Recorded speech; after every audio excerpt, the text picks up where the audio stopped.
it's Julie and welcome to another episode of Flower Friday. Today we're going to be making rosette flowers, and if you don't have the rosette die, no problem. I'm going to show you how to make it on the scoreboard, and you can also use your trimmer if it comes with a scoring blade to do this. So don't worry if you don't have the die, we'll be able to make it without it. Here are some of the examples that I've made previously. This is a double layer. Oops, I got a little bit of red there. This is a double layer one, and basically all it is two different sizes of rosettes stacked on top of each other. And the same with this one.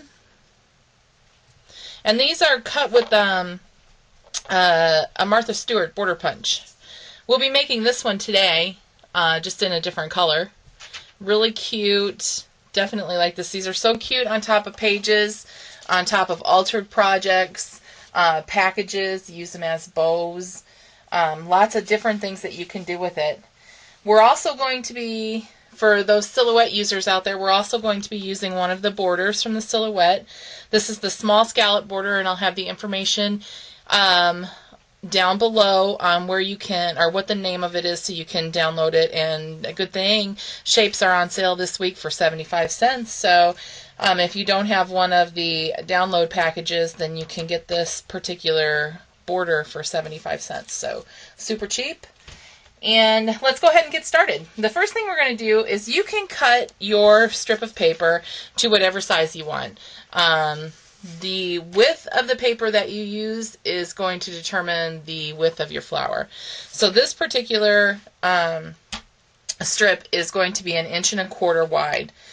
And I've cut that so that my flower will be 2.5 inches in diameter. Okay, so you're just going to double it, because if you look at this one, okay, this is 1.25 inches from here to here, and so the whole flower is 2.5 inches wide. Really pretty.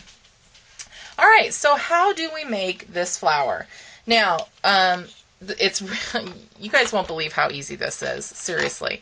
So you have a Martha Stewart scoreboard, or you have a score pal. That's what you're going to use. Now, my particular paper isn't quite 12 inches long, but that's okay. It doesn't really matter if it's close. Oh, this one is. This one's 12 inches, but this one, the one I cut on the silhouette, is only going to be just about 11 inches, which is fine, but you'll see the difference in the size. Okay, so I'm going to go ahead and line up my paper here right at the top of my scoreboard, and I'm going to score every 1/4 inch. Okay, so all I'm going to do is just put my paper there, and I'm just going to use my scoring tool and just score every 1/4 inch.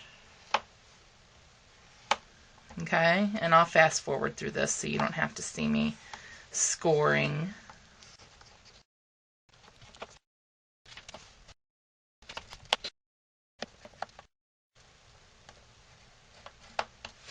Okay, so now we've got our paper scored every 1/4 inch.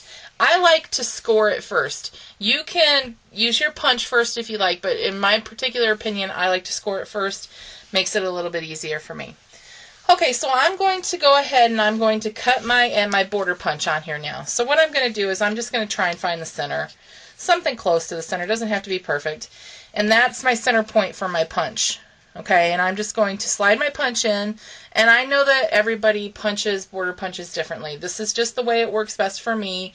So that's the way I'm going to show you. I start in the middle, okay, and I just make my punch, okay, and then I just line it up from this side.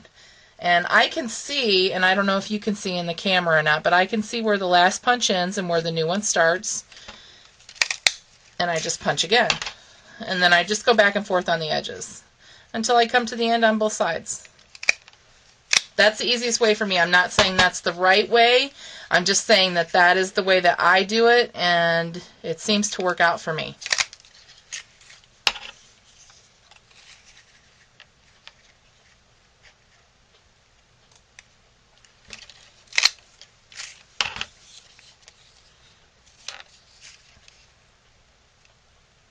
And your goal is only to end up with the same amount on each side so that your punches end relatively close to the same spot on both sides.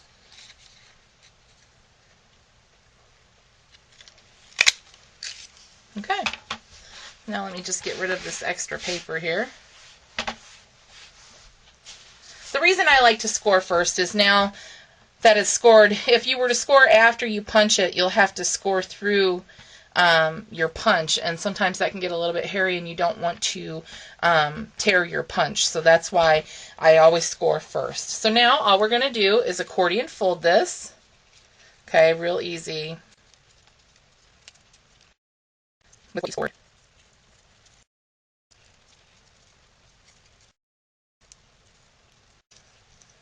Now I'm just going to squeeze this tight, make sure everything's got a nice good crease. I'm probably off camera there, sorry about that. Okay. Alright, so now I've got my accordion folded medallion, or rosette. Okay, now what I'm going to do is I want there to be equal peaks and valleys, okay? And both of these end on a valley. See how they're both pointing down? Okay, so I need to cut one of these off, okay, because when I glue it, I want there to be equal peaks and valleys. So I've cut it, and now all I'm going to do is just attach it right here, and I'm going to use hot glue. Fast for me, you use whatever kind of glue you want. Just make sure that it's dry before you try and adhere the flower.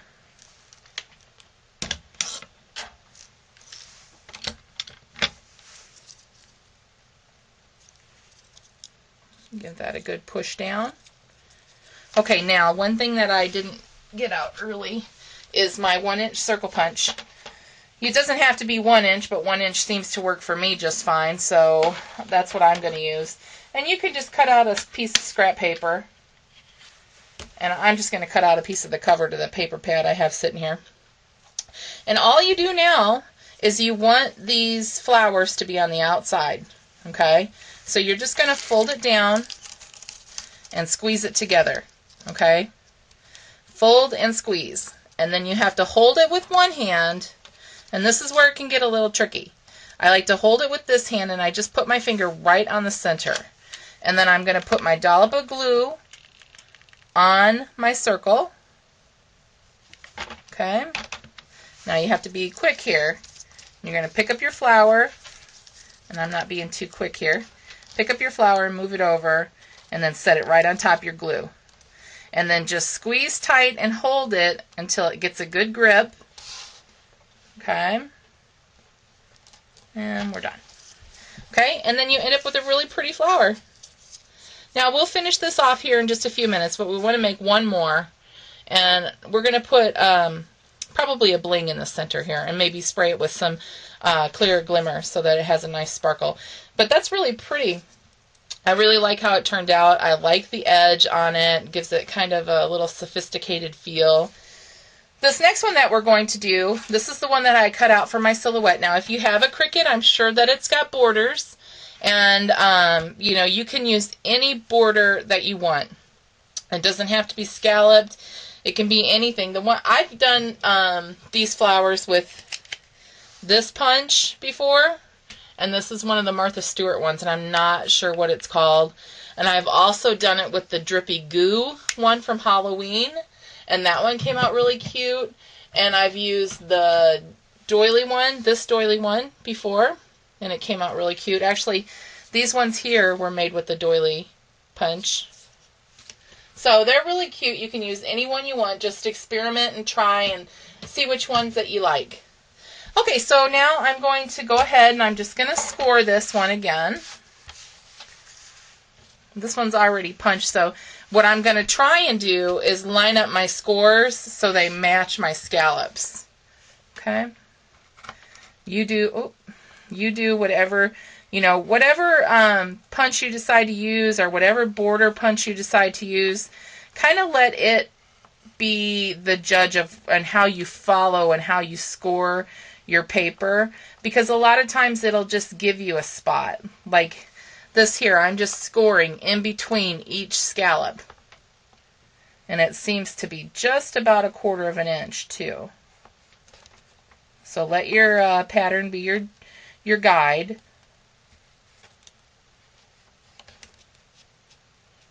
And if anybody's going to use their silhouette, I shrunk this down, and I will put the measurements into the bottom where it says more info here on the video, so that you know what sizes I used, and then I welded 2 of the borders together to create this. But I encourage you just to experiment and try different things out and just play around. That's the fun of it.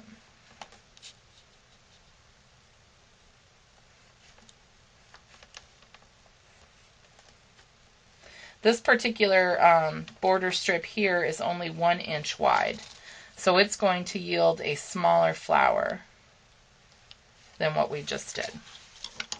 Okay, so I've got it all scored. Now I'm just going to fold it. And I'm sure that I just went off camera again. I'm not used to this camera angle yet, and I keep saying that in all my videos, and I really better get used to it instead of complaining about it. So you just keep folding it back and forth.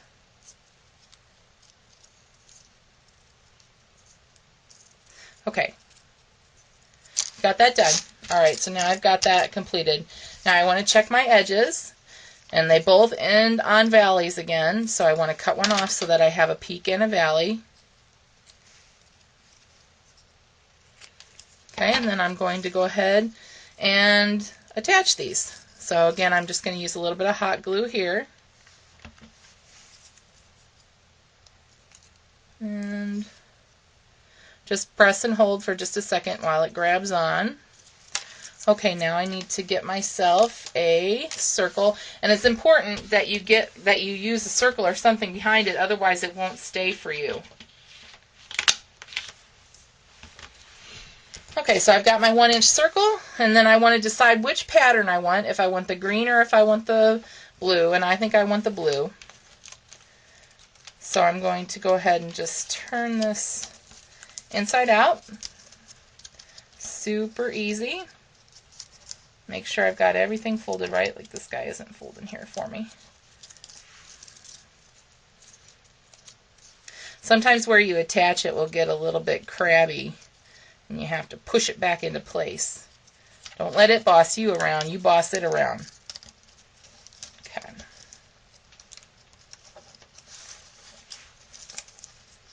Alright. Hold on to that and squirt some glue here on my circle. Okay, and then I'm just going to lift my paper and put it right on top there and squeeze it together. And some of that glue will come right out the top, and that's okay. You want that to happen, really, because then it will make sure that you get a nice tight grip. And you just hold on to it for a couple seconds, give it a chance to dry.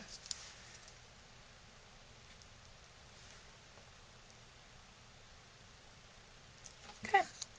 And then you come up with a nice little flower. Super cute. So let's finish these off. Let's use, we'll use some bling. Actually, you know what? Let's go ahead and spray these first, so that we can get a little bit of shimmer. Okay guys, sorry about that, I'm back. My memory card ran out of memory again. I keep forgetting to erase the stuff that's on there. So I'm just going to spray these, and just real quick with some homemade clear glimmer, and then I'm going to dry them up real quick. And then we'll go ahead and we'll put the bling in the center, so we'll have our finished flower.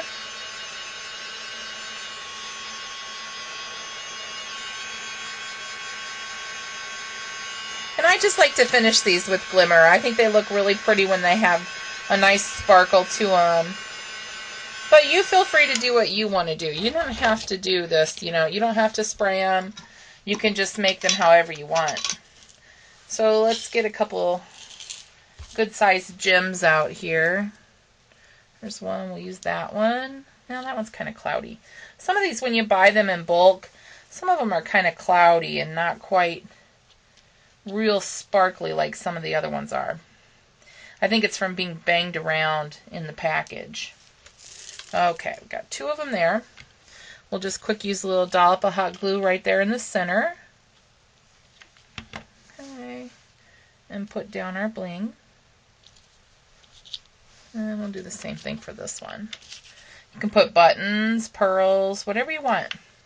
whatever's going to match your project, that's what you should use. Okay, so now we've got our 2 finished flowers. Remember, you can make these in any size. You can make them in any design. You can't go wrong. Always just, play around. Do what you want. See what works for you. And you never know what you're going to create.